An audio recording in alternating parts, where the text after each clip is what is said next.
Hey folks, BADBOX. It's back in a 2.0 version that's meaner and downright nastier than ever. And it turns out that it's twofold. The FBI put out a warning saying that BADBOX is a botnet that attacks a lot of consumer devices, especially ones made in China. And historically, it was installed at the point of when those devices were made, but now it's being installed not only when they're made, but it can be downloaded too onto these platforms. And the FBI is saying it might be in as many as 1 million devices or more. And so that would just mean it's just about everywhere. Terry, we see a lot of threats over the years, and this one seems to, be pervasive more so than any other. But what's your take? This sort of emerged right a couple of years ago, and the German authorities put the kibosh on it, but here it comes back again. That's not so unusual, though, when it comes to threats. I mean, we often see them come back, but this one is coming back, badder than it was.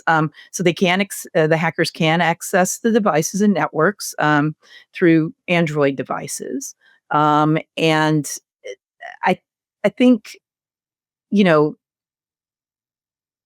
I don't want to say we've ever abandoned the idea of talking about the issues with, IoT. It seemed like it was a hotter topic, a few years back, and maybe is gaining some steam here. I'm actually working on a piece on maybe how zero trust could be the answer to this kind of stuff. But yeah, it's now it's multiple groups that have joined forces here in BadBot, and I think it's including like the Sales Tracker Group, MoU, is that, I guess that's how you pronounce it, in the Lemon Group, and they all have sort of different facets of this that that they bring to the table. So yeah, it's come back badder than ever.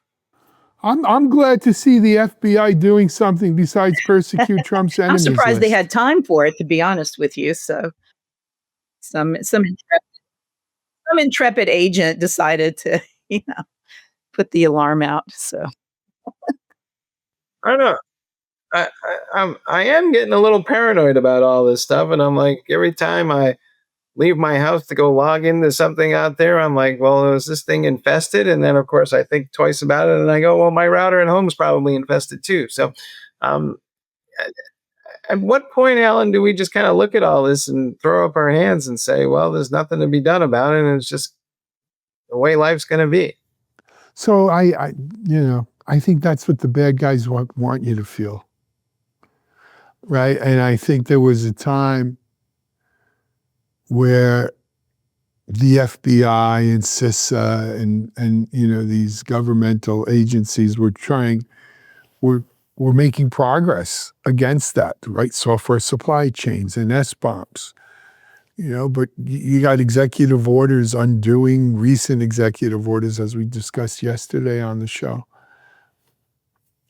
It's every man and woman for himself these days, guys.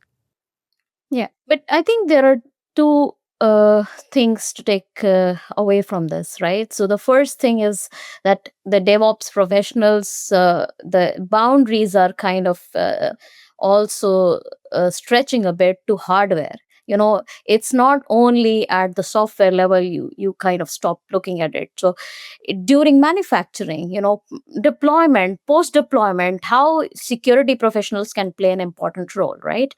And the second aspect is also user awareness, right? What is your app store hygiene?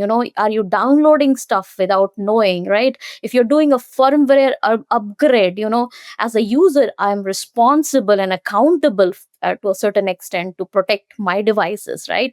So this is like an extension to how we look at security from different perspectives and different persona types, right?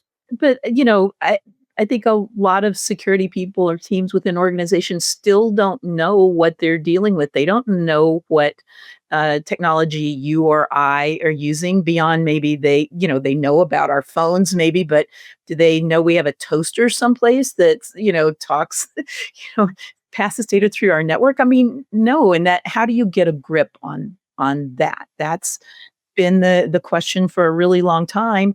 And I do wonder if, there's some aspect of zero trust that really can help here, the fact that you just don't trust anything, you know? I did give half a thought to going through my house and just getting rid of everything that was made in China, but I decided I didn't really want to live in the Stone Age anymore. So you just hit it right there, Mike. Is that why the FBI is involved here? Is this to cast shade on anything made in China? That could be a piece of it, no doubt. Yeah, there are a lot of unbranded, unlabeled, hardware as well, which are questionable. And, think about this as well. Like, when you're downloading firmware, I mean, from a manufacturing perspective, yes, if it is pre-deployed from manufacturing, end, you probably can't do anything. So maybe from a user point of view, look at like the white labeling or unbranded things.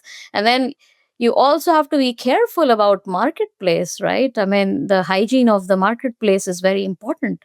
What kind of regulated marketplace you have, because there are malicious apps, every day, we see that, right? There are backdoor entry points in every kind of updates or firmware updates or any kind of software you're downloading from the global system, right?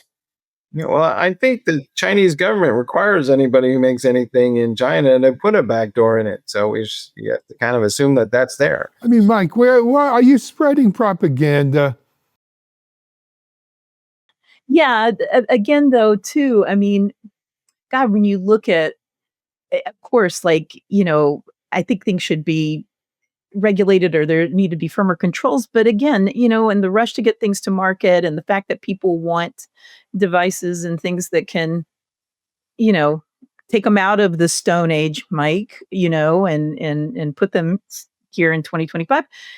There's a lot of, if not pressure, there's a lot of encouragement to maybe not get these things secured before they hit the market still. And I don't know that that's going to change,